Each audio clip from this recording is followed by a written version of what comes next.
예, 안녕하세요. 예. 오늘은 지난 시간에 말씀드린 것처럼 명의신탁을 어떻게 입증할 것이냐. 뭐 사실은 이 법리도 좋고 대법원 판례도 다 좋습니다.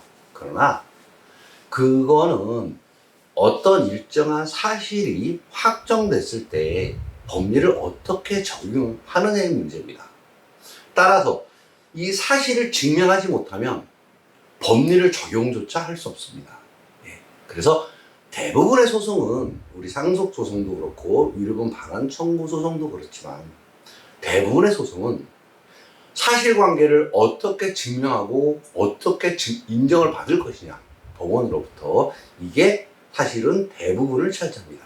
자, 오늘은 말씀드린 대로 명의신탁, 계약 명의신탁도 있고 삼자간 명의신탁도 있지만, 자, 명의신탁을 어떻게 증명할 거냐.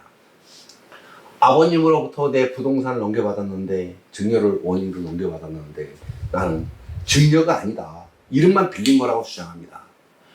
당연히 다른 상속인들은 아니라고 얘기합니다. 왜냐하면 인정하는 순간 손해니까. 자, 그러면 어떻게 증명을 할 것이냐. 많은 분들은 마치 재판부가 모든 사실관계를 다 안다고 생각합니다. 그러나 재판부는 모릅니다. 누구의 말이 맞는지. 그래서 증거가 필요합니다. 자, 명의신탁에서 가장 중요한 것은 뭐냐면 매수대금입니다. 또는 분양대금이 될 수도 있죠. 아파트가 분양받으면 분양대금을 누가 내느냐는 겁니다. 누가 부담했느냐?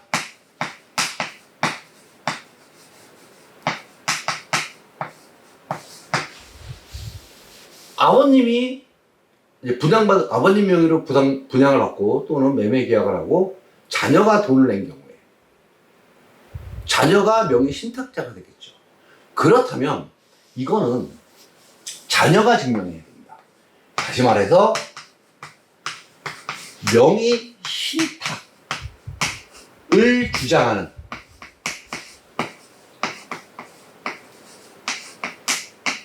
하는 자가 증명을 해야 됩니다. 입증 책임이 명의 신탁자에게 있습니다. 분양대금이 10억이다. 그러면 본인 계좌에서 이체됐네요.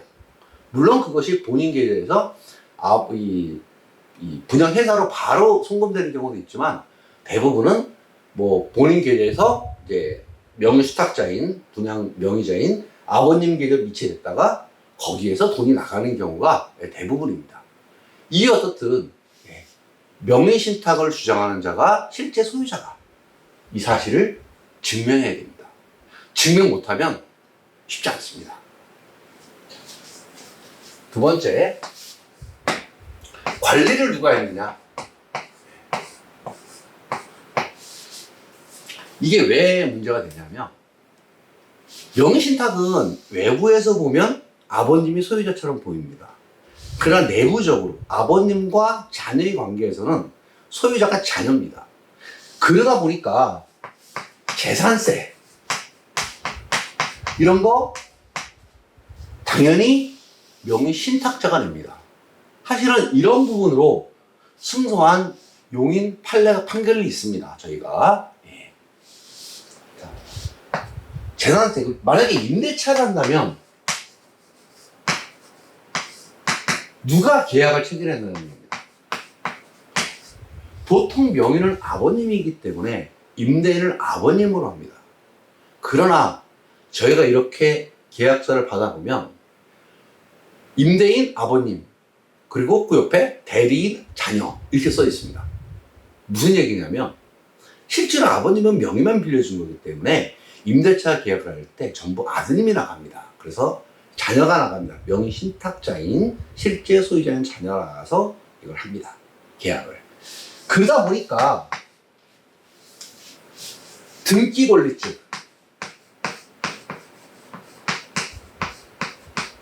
이거를 명의 신탁자가 갖고 있습니다. 실제로 저희가 많은 소송을 해보면 이 등기권리증을 누가 갖고 있는지가 상당히 중요합니다. 예. 법원은 이 등기권리증은 이게 한마디로 집문서입니다. 이게 집문서.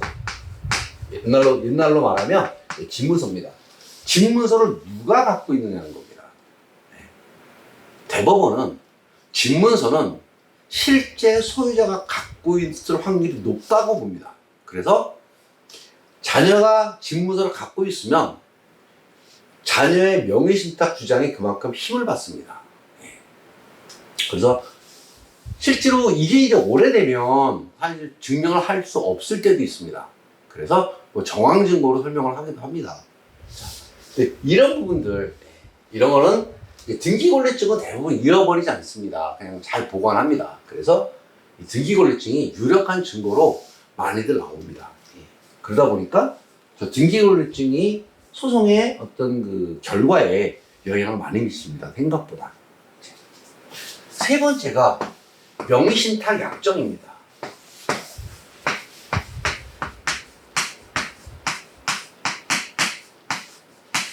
이거는 누구냐면 명의신탁자, 자녀와 명의신탁자, 아버님 간에 명의신탁에 관한 계약이 있었느냐는 겁니다.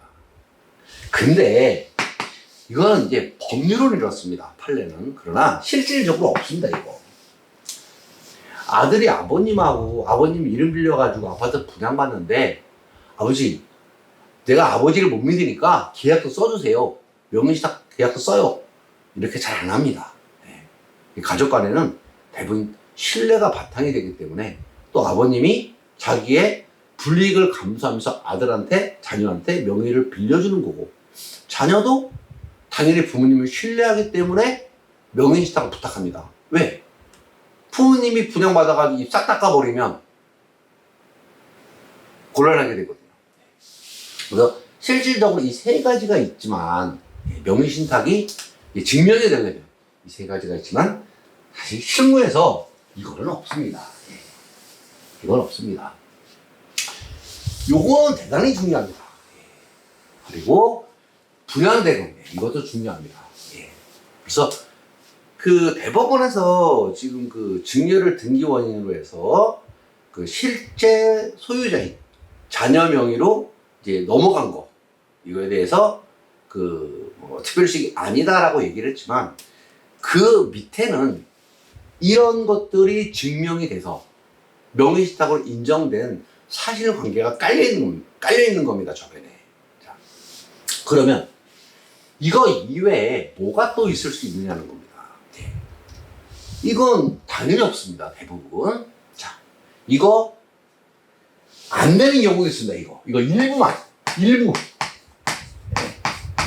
일부만 인정되는, 이제 증명할 수 있는 경우가 있습니다. 뭐, 10억인데, 뭐, 일부만 이렇게 하는 경우가 있습니다. 증명이. 자, 이런 경우에, 과연, 이것만으로 인정이 되느냐. 이거 없으면 안 되냐. 예. 빨랑 이거, 등기권리증하고 일부 부담한 거. 근데 이것도 그렇습니다.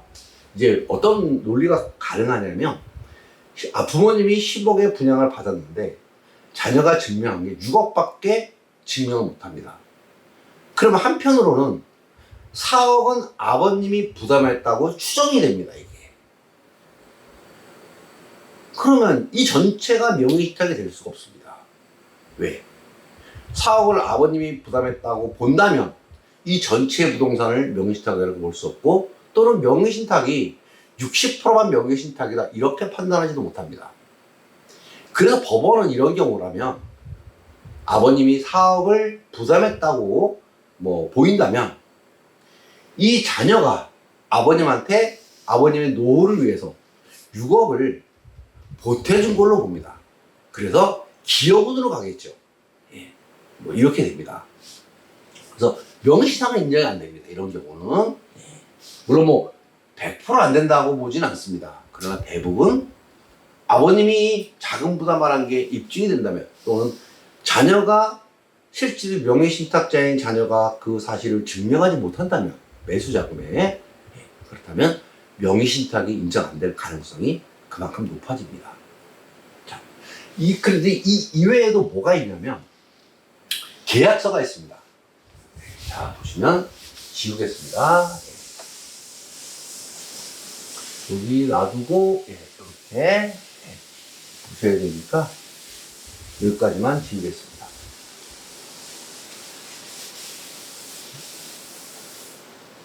자, 저희가 실제로 아주 유력한 증거로 해서 명의신탁 소송에서 승소 판결을 받은 사례가 있습니다. 아버님이 이제 반대로 자녀 이름, 장남 이름으로 명의신탁을 한 부동산입니다. 자, 매매계약서가 있습니다.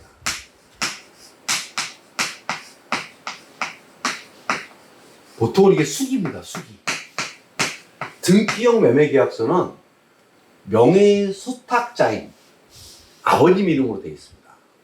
왜? 등기를 신청해야 되니까. 그런데 처음에 매매계약을 할 때 매수인이 자녀 이름으로 되는 경우가 있습니다. 그러니까 처음에는 이제 자녀가 자기 이름으로 매매계약을 합니다. 그리고 나서 사정을 설명하고 이제 등기할 때 이제 아버님 이름으로 등기를 합니다. 그래서 최초의 매매계약서에는 자녀 이름으로 등기가 돼 있겠죠. 이런 거. 두 번째는 매수할 당시 매수 당시 자료들입니다. 뭐 지적도라든가 뭐 여러 가지 등기부등본이라든가 이런 걸 떼어봅니다. 문제가 있는지 이 부동산이 이런 것들. 그리고 중개인 뭐 보통 이제 중개사를 낍니다. 공인중개사를. 중개인의 진술이 있습니다. 이거. 이거는 원래 아드님이 살아오셨는데 처음에 뭐 나중에 명의를 아버님으로 한다 그래서 그렇게 명의 변경을 했습니다. 뭐 이런 것들. 그러나 실제로 임대차 관리는 전부 아드님이 했습니다. 자, 이런 이제 진술이죠. 이런 이제 간접 정황들. 그래서 통상적으로 이 명의신탁의 입증은 뭐 거의 이 범주를 벗어나지 못합니다. 물론 뭐 아버님의 자필 서류가 있을 수 있습니다. 또는 뭐 아드님이 그 메모한 게 있을 수 있습니다. 일기장에. 이런 것들이 증거로 툭툭 튀어나오기도 합니다. 왜냐하면 뭐 많은 분들이 이제 일기를 쓰기도 합니다. 특히 옛날 분들 같은 경우는 그날 있었던 일을 짧게나마 한두 줄씩 기록하기도 합니다. 이런 것들이 유력한 증거가 됩니다, 나중에. 그래서 꼭 이게 뭐 간접 증거는 사실 이 각자의 생활에 다르고 전부 다르기 때문에 꼭 이거다라고 말씀드릴 수는 없습니다. 그러나 대부분 간접 증거들을 저희가 경험을 해보면 뭐 이런 게 좀 많습니다. 그래서 아버님의 명의를, 부모님의 명의를 빌려서 부동산을 매수한 경우, 그런 경우는 이제 가장 중요한 게 증여로 넘겨받을 때 부모님한테 뭐 확인서라든가 이런 걸 받는 것도 중요하지만 명의신탁을 하는 처음 단계부터 이런 자료를 챙겨놓고 등기 권리도 본인이 갖고 있고 뭐 이런 여러 가지 이런 증거를 확보해 놓는 게 나중에 문의됐을 때 유리합니다. 또는 아버님 명의로 명의신탁을 해놨는데 이제 증여로 넘겨받습니다. 그러다가 아버님이 돌아가시면 문제가 될 수 있을 것 같아요. 그럴 때는 이런 자료들을 미리 챙겨놓는 겁니다. 아버님의 확인서라든가 뭐 이런 뭐 대금 내역 뭐 전부 챙기지 못하더라도 일부라도 챙겨놓습니다. 물론 등기권리증은 당연히 본인이 갖고 있겠죠. 그리고 뭐 매수 당시에 자료 이런 거 버리지 말고 잘 갖고 계시면 될 것 같습니다. 자, 오늘은 명의신탁을 어떻게 증명할 것이냐, 소송이 붙었을 때 그거에 대해서 미리 준비를 해야 되는 부분, 요거를 이제 말씀을 드렸는데, 실질적으로 이 강의를 들으시는 분들 중에 일부는 이미 증여가 끝난 상태일 수도 있고 부모님이 돌아가신 다음일 수도 있습니다. 그래서 지금 재판 중인 경우도 있을 수 있습니다. 그러나 이런 경우는 이 증빙 자료들을 머릿속에 기초로 해서 간접 증거를 수집하셔가지고 그걸로 이제 대응을 하시면 승률이 그만큼 올라갑니다.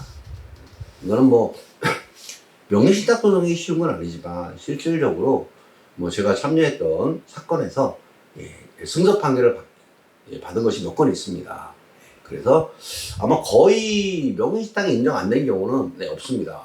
왜냐하면 저희 팀에서 딱 봤을 때 이거는 명예신탁이 될 것 같다 안 될 것 같다는 게 감이 옵니다. 이게 처음에 자료를 보면. 그래서 이거는 명예신탁이 될 것 같다 라는 이제 안내를 드리고 의뢰인이 재판을 진행하기 때문에 사실은 명예신탁에서 패소하는 경우는 없습니다. 저희가. 그러나 그 모든 명예신탁을 주장하는 사건을 다 이길 수는 없습니다. 거기서 이제 선별을 해서 될 거 안 될 거 가리기 때문에 그렇습니다. 자, 오늘은 이 상속소송에서 자녀가 부모님한테 명예신탁한 거를 이제 넘겨받았을 때 증여로 이 명예신탁을 어떻게 증명할 것이냐 하는 문제에 대해서 설명을 드렸습니다. 물론 뭐 다른 자녀들도 다 알고 있습니다. 뭐 형제들도 다 명예신탁이라는 거 알고 있지만 그래서 뭐 그냥 넘어가면 좋습니다. 그러나 일부 상속인들이 다른 얘기를 합니다. 아닌데? 너 증여받았잖아. 너 빠져. 상속에서 빠져. 뭐 이렇게 나가는 경우가 있습니다.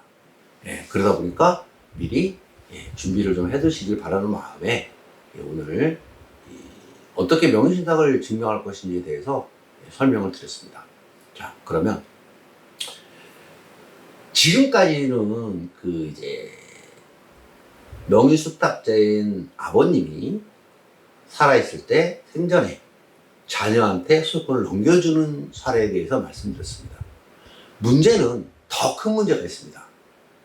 아버님이 못 넘겨주고 그대로 사망한 경우입니다. 여전히 아버님 명의로 남아있습니다. 이런 경우에 어떻게 될 것이냐는 문제입니다.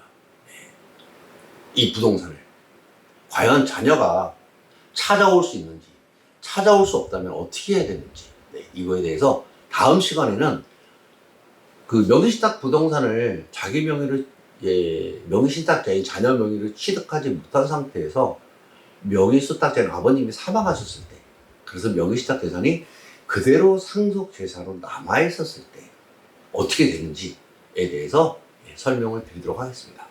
자, 오늘 강의는 여기까지 하고 다음에 명의신탁 재산이 상속으로 편입이 됐을 때에 대해서 말씀드리도록 하겠습니다. 강의 듣느라 고생하셨습니다.